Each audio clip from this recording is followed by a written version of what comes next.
दोस्तों, मैं हूँ हिमानी फ्रॉम evidyarthi.in और अपने आज के इस सेशन में हम पढ़ेंगे आपकी पाठ्य पुस्तक वसंत भाग 2 में दिया गया छठा पाठ, जिसका शीर्षक है रक्त और हमारा शरीर। ये आपकी पाठ्य पुस्तक का एक लेख है और इसके लेखक है श्री यतीश अग्रवाल जी। तो आइए इस पाठ को शुरू करते हैं, जो कि किसके बारे में है? रक्त के बारे में। रक्त क्या होता है? रक्त यानी खून, यानी कि ब्लड। तो इस पाठ में हमें खून के बारे में बहुत सारी जानकारी दी गई है कि हमारा खून कैसा होता है। ऑब्वियसली लाल रंग का होता है, पर लाल रंग का भी होता है तो क्यों होता है? खून की कमी से होने वाली बीमारियां कौन कौन सी हैं और हमारे शरीर में खून क्या काम करता है, जैसे बहुत सारी बातें। इसके अलावा ब्लड बैंक के बारे में भी आपको बताया गया है इस पाठ में, और ब्लड डोनेशन के बारे में यानी रक्तदान के बारे में भी इस पाठ में बताया गया है। तो आइए पाठ को शुरू करते हैं। चले शुरू करते हैं। तो इस पाठ को शुरू करने से पहले आप ये बताइए कि क्या कभी स्कूल में या फिर घर पे या फिर कहीं पर आप खेल रहे हैं और इस दौरान आपको कुछ चोट लग गई, आप गिर पड़े और आपको चोट लग गई। कभी ऐसे ही चलते चलते गिर पड़ते हैं हम, कुछ भी हो सकता है। तो आपको चोट लगी और आपको खून निकलने लगा और आपकी चोट में से खून निकलने लगा, तो आप क्या करेंगे? अगर आप स्कूल वगैरह में गिरे हैं तो सबसे पहले क्या करते हैं? टीचर के पास जाते हैं और वो क्या करती हैं? आपके घाव को साफ करके उसमें दवा लगाती हैं ताकि खून का बहना बंद हो जाए या रुक जाए। और अगर कभी घाव गहरा हो जाता है तो क्या करते हैं? आपको डॉक्टर के पास ले जाया जाता है और डॉक्टर आपके घाव को देखकर अगर जरूरत होती है तो उसमें स्टिचेस भी लगाते हैं, यानी टाँके भी लगाते हैं। तो जब आपको चोट लगती है तो आप अपने शरीर से निकलते हुए खून को देखते हैं।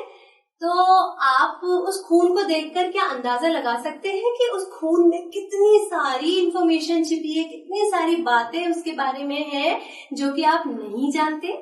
तो आइए इस पाठ को पढ़ के जानते हैं कि खून के बारे में जो आप नहीं जानते वो बातें क्या क्या है। तो इस पाठ में कहानी है अनिल और दिव्या की। अनिल जो है वो दिव्या का बड़ा भाई है और दिव्या जो है वो कैसी है? शुरू से ही थोड़ी कमजोर सी है और हमेशा बीमार रहती है। इधर कुछ दिनों से वो ज्यादा ही बीमार रहने लगी है। तो क्या होता है, उसके घर वाले और अनिल क्या करते हैं? दिव्या को डॉक्टर के पास ले जाते हैं और डॉक्टर जब दिव्या का चेकअप करते हैं तो उसका चेकअप करने के बाद वो क्या कहते हैं? वो कहते हैं कि दिव्या की खून की जांच करानी पड़ेगी, यानी उसका ब्लड टेस्ट कराना पड़ेगा।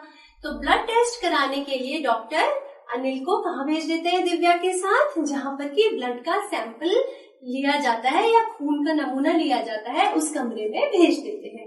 तो जब अनिल अपनी बहन के साथ दिव्या के खून का नमूना देने के लिए दूसरे कमरे में जाता है तो वहाँ उसे बैठी हुई कौन मिलती है?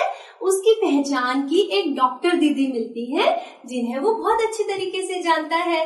तो डॉक्टर दीदी अनिल से पूछती हैं कि तुम यहाँ कैसे आए? तो वो बताता है कि दिव्या का ब्लड टेस्ट कराना है, यानी इसके खून का नमूना लेना है, इसलिए हम यहाँ पर आए हैं। तो डॉक्टर दीदी क्या करती है? दिव्या की उंगली से थोड़ा सा खून लेकर एक सैंपल बॉटल में जमा कर लेती हैं और फिर क्या कहती है? अनिल से कहती है कि तुम कल रिपोर्ट लेने के लिए आ जाना। तो जब अनिल अगले दिन अपने डॉक्टर दीदी के पास खून की रिपोर्ट लेने के लिए आता है तो डॉक्टर दीदी उसे क्या बताती है कि दिव्या को क्या हो गया है? एनीमिया हो गया है, यानी उसके शरीर में खून की कमी हो गई है। तो डॉक्टर दीदी से जब ये शब्द अनिल सुनता है तो उसकी कुछ समझ नहीं आता कि क्या होता है एनीमिया। तो वो डॉक्टर दीदी से एनीमिया के बारे में पूछता है। तो डॉक्टर दीदी कहती है कि अगर तुम्हें एनीमिया के बारे में जानना है तो उससे पहले तुम्हें किसके बारे में जानना पड़ेगा? ब्लड के बारे में, यानी खून के बारे में जानना पड़ेगा कि खून क्या होता है। तो अनिल कहता है ठीक है।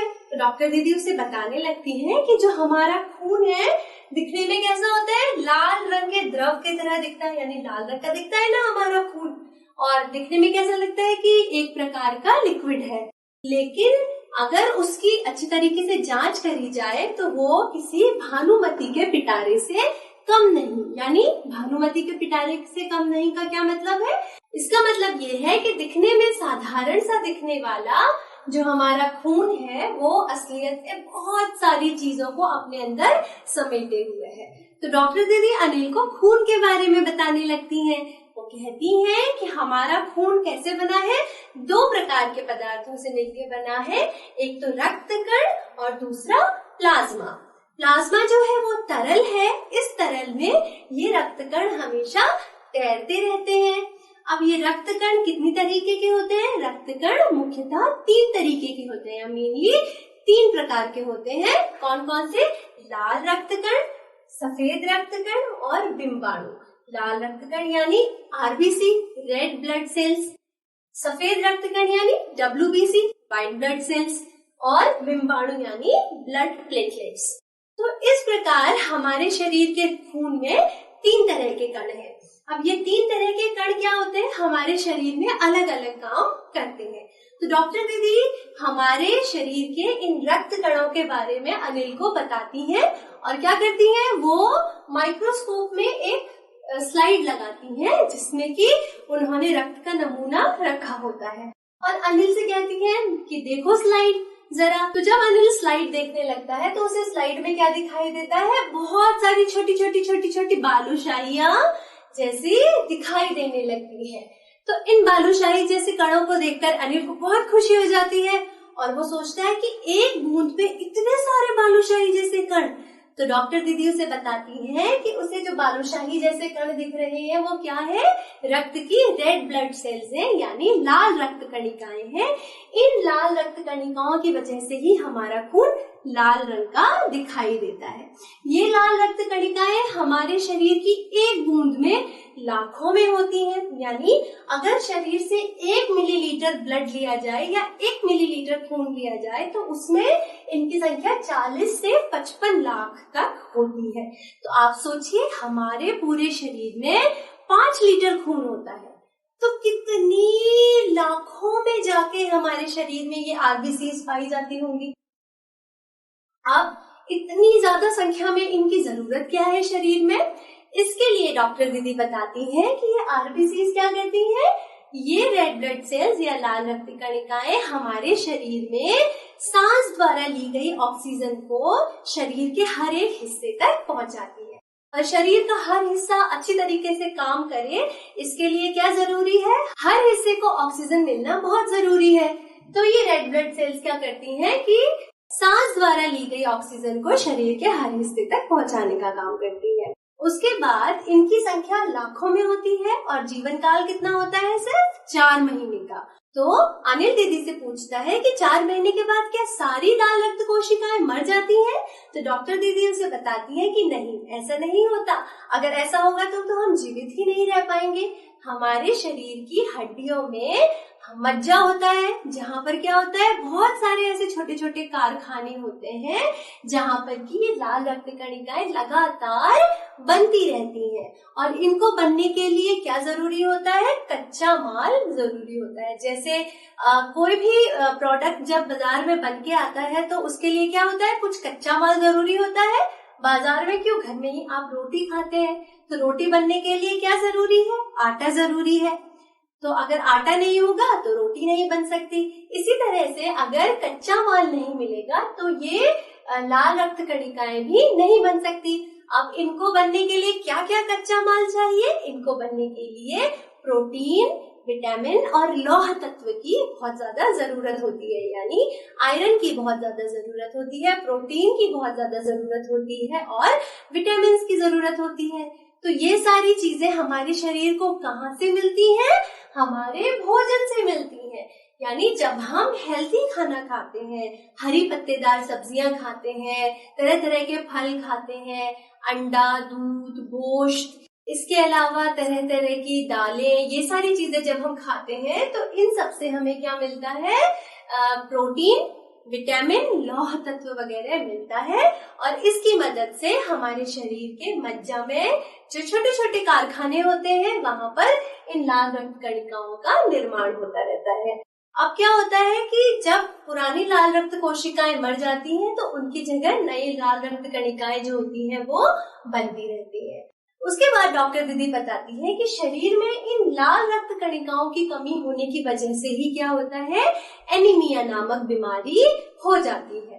तो एनीमिया में क्या होता है कि शरीर के हर हिस्से को अच्छी तरीके से ऑक्सीजन नहीं मिल पाती, क्योंकि लाल रक्त कणिकाएं कम है तो हर हिस्से को ऑक्सीजन भी कम मिलती है, इसलिए हमारे शरीर की काम करने की शक्ति जो होती है वो कम हो जाती है, इसलिए हम जल्दी थक जाते हैं, जल्दी जल्दी बीमार होने लगते हैं, ये सब होता है। तो अनिल पूछता है कि एनीमिया क्या सिर्फ लाल रक्त कणिकाओं की कमी से ही होता है, क्या इसकी कोई और वजह नहीं है? तो दीदी बताती है कि नहीं, मेन वजह तो यही है, यानी मुख्य वजह तो यही है कि लाल रक्त कणिकाओं की शरीर में कमी हो जाती है, और उसका कारण क्या है, संतुलित भोजन न लेना, यानी जब हम अच्छा खाना नहीं खाते तब हमारे शरीर में खून की कमी हो जाती है। इसके अलावा कभी अगर पेट में कीड़े हो जाएं तो उसकी वजह से भी शरीर में खून की कमी हो जाती है। अब पेट में कीड़े शरीर में कैसे होते हैं? पेट में कीड़े होते हैं गंदा खाना खाने से, गंदा पानी पीने से, या फिर गंदे हाथों से खाना खाने से। इसलिए क्या आपसे कहा जाता है कि खाना खाने से पहले हमेशा अपने हाथों को साफ पानी से और साबुन से धोना चाहिए। और इसके अलावा डॉक्टर दीदी अनिल को बताती है कि कुछ कीड़े ऐसे भी होते हैं जो कि पैर की त्वचा के रास्ते से हमारे शरीर में घुस जाते हैं, इसलिए हमें कभी भी नंगे पैर नहीं घूमना चाहिए और गंदी जगहों में नहीं घूमना चाहिए। इसके अलावा खुले में शौच नहीं करना चाहिए, और क्या करना चाहिए, शौचालय का इस्तेमाल करना चाहिए, यानी टॉयलेट का यूज करना चाहिए। यानी ऐसी छोटी छोटी साफ सफाई की बातों का ध्यान अगर हम रखें तो हमें कभी भी एनीमिया बीमारी नहीं होगी। साफ सफाई की आदतें अपनाएं तो एनीमिया से हम बच सकते हैं। उसके बाद अनिल डॉक्टर दीदी से कहता है कि वो सफेद रक्त कणिकाओं और बिंबाणुओं के बारे में भी जानना चाहता है। तो डॉक्टर दीदी उसे सफेद रक्त कणिकाओं के बारे में भी बताती है। क्या बताती है कि सफेद रक्त कणिकाएं हमारे शरीर के वीर सिपाही हैं, यानी जब भी हमारे शरीर पे कोई विषाणु या जीवाणु हमला कर देता है, यानी हमारे शरीर पे किसी बाहर के विषाणु वगैरह का आक्रमण होता है या इन्फेक्शन हो जाता है, तो उससे उनके खिलाफ लड़के उनको शरीर से बाहर खदेड़ने का काम या मार देने का काम कौन करती है? ये सफेद रक्त कणिकाएं करती हैं, और इस तरह ये हमारी रोगों से सुरक्षा करती हैं। उसके बाद अनिल बिंबाणुओं के बारे में पूछता है। तो दीदी बताती है कि बिंबाणु क्या करते हैं, बहुत जरूरी काम करते हैं शरीर का, और वो क्या है, हमारे शरीर के बहते हुए रक्त को जमाने का काम कौन करता है? ये बिंबाणु करते हैं। यानी आपने देखा होगा कि चोट लगने के बाद थोड़ी देर के बाद क्या होता है, खून अगर हल्की सी चोट है तो अपने आप ही बहना बंद हो जाता है। ऐसा क्यों होता है? इन बिंबाणुओं की वजह से ही होता है। उसके बाद अनिल डॉक्टर दीदी से बिंबाणुओं के बारे में पूछता है कि ये बिंबाणु शरीर में क्या करते हैं। तो डॉक्टर दीदी बताती है कि बिंबाणु क्या करते हैं, शरीर में बहुत जरूरी एक काम करते हैं। वो क्या है? खून को जमाने का काम करते हैं, यानी खून का थक्का बनाने का काम करते हैं, रक्त का थक्का बनाने का काम करते हैं। उसके लिए क्या होता है, हमारे जो शरीर का प्लाज्मा होता है इसमें एक प्रोटीन होती है, तो वो क्या करती है कि जो हमारी कटी हुई रक्त वाहिनी होती है जहाँ से खून निकल रहा होता है, उसकी दीवार पर एक जालीनुमा संरचना बनाती है, यानी एक जाल जैसा बुन देती है ऐसे ऐसे, और उस जाल में जो छेद बच जाते हैं, जैसे आपने खिड़की की जाली देखी है उसमें छोटे छोटे छेद होते हैं ना, तो हमारे जो प्लाज्मा की प्रोटीन होती है एक, वो उसी तरह का कुछ जाल बना देती है कटी हुई रक्त वाहिनी के ऊपर, यानी जो ब्लड वेसल होती है उसके ऊपर, और जो हमारे बिंबाणु होते हैं वो उन छेदों में चिपक जाते हैं जाके, और जैसे ही बिंबाणु उन छेदों में जाके चिपक जाते हैं तो शरीर में से खून बहना बंद हो जाता है। तो अनिल पूछता है कि दीदी कभी कभी तो ऐसा भी होता है कि बहुत देर तक खून बहता रहता है अगर गहरी चोट लग जाती है। तो डॉक्टर दीदी कहती है कि हाँ, ऐसा भी होता है कि अगर गहरी चोट लग जाए तो खून का बहना बंद नहीं हो पाता। तो ऐसी स्थिति में क्या करना चाहिए कि घाव को एक साफ कपड़े से बांध देना चाहिए कसकर, और जिसको भी चोट लगी है उसे सीधे कहाँ लेके जाना चाहिए, डॉक्टर के पास लेके जाना चाहिए। और डॉक्टर क्या करेगा, उसके घाव को देखकर अगर जरूरत होगी तो घाव में टांके या स्टिचेस भी लगा देगा, और इस तरह से इंसान का घाव भर जाएगा या बंद हो जाएगा खून बहना। और कई बार क्या होता है कि शरीर से अगर ज्यादा खून बह जाए तो क्या करना पड़ता है, खून चढ़ाना भी पड़ता है। यानी आपने देखा होगा कि कभी अगर किसी का बहुत भयानक एक्सीडेंट हो जाता है या कोई ऑपरेशन होता है तो डॉक्टर्स क्या कहते हैं कि इनको खून चढ़ाना पड़ेगा। तो अनिल दीदी से पूछता है कि क्या किसी का भी खून किसी को भी चढ़ाया जा सकता है, तो डॉक्टर दीदी उसे बताती है कि नहीं, ऐसा नहीं होता। हर इंसान का खून जो होता है वो दूसरे इंसान से अलग होता है, यानी हर इंसान को केवल उसी के रक्त समूह का खून चढ़ाया जा सकता है। तो उसके लिए क्या करना पड़ेगा कि किसी ऐसे इंसान को ढूंढना पड़ेगा जिसका रक्त समूह, जिसे चोट लगी है उसके रक्त समूह से मिलता हो, और तब दूसरे वाले स्वस्थ व्यक्ति का खून किसको चढ़ाया जा सकता है, जिसे चोट लगी है उसे चढ़ाया जा सकता है। तो अनिल कहता है कि अगर कोई ऐसा आदमी ना मिले तो क्या करेंगे, तो डॉक्टर दीदी बताती है कि इसके लिए अस्पतालों में क्या होते हैं, ब्लड बैंक होते हैं। तो ब्लड बैंक यानी बैंक में क्या होता है, हम पैसे जमा करते हैं, और पैसे जमा करते जाते हैं तो फिर क्या होता है कि जब हमें जरूरत होती है तो हम उन पैसों को बैंक से निकाल सकते हैं। तो इसी तरह ब्लड बैंक भी जो है वो एक ऐसा बैंक है जहाँ पर क्या होता है, ऐसी इमरजेंसी सिचुएशंस के लिए यानी आपातकाल के लिए खून का भंडार जमा रहता है।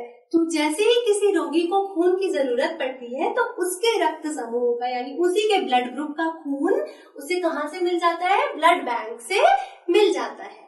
तो अब ब्लड बैंक में खून का भंडार बराबर बना रहे इसके लिए क्या करना पड़ेगा, तो अनिल ये बात डॉक्टर दीदी से पूछता है। तो डॉक्टर दीदी बताती है कि ब्लड बैंक में खून का भंडार बना रहे इसके लिए क्या करना पड़ता है, नियमित रूप से रक्तदान करना पड़ता है, यानी ब्लड डोनेशन करना पड़ता है।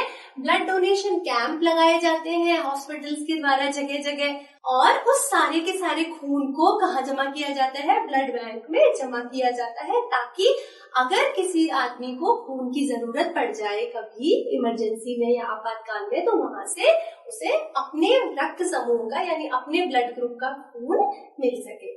तो अनिल पूछता है कि क्या वो भी रक्तदान कर सकता है, क्या आप लोग रक्तदान कर सकते हैं? नहीं, अभी आप छोटे बच्चे हैं। 18 साल से ऊपर की उम्र का कोई भी स्वस्थ व्यक्ति ही रक्तदान कर सकता है। और रक्तदान करने में एक बार में कितना खून लिया जाता है, कुल 300 ml खून लिया जाता है। इस तरह का एक सेशे होता है जिसमें वो लोग खून जमा करते हैं। तो कितना खून दिया जाता है एक बार में, कुल 300 ml। और हमारे पूरे शरीर में कितना खून होता है, 5 लीटर खून होता है। इसलिए रक्तदान करने के बाद इंसान को कभी भी कोई भी कमजोरी नहीं महसूस होती अगर वो पूरी तरह से स्वस्थ है।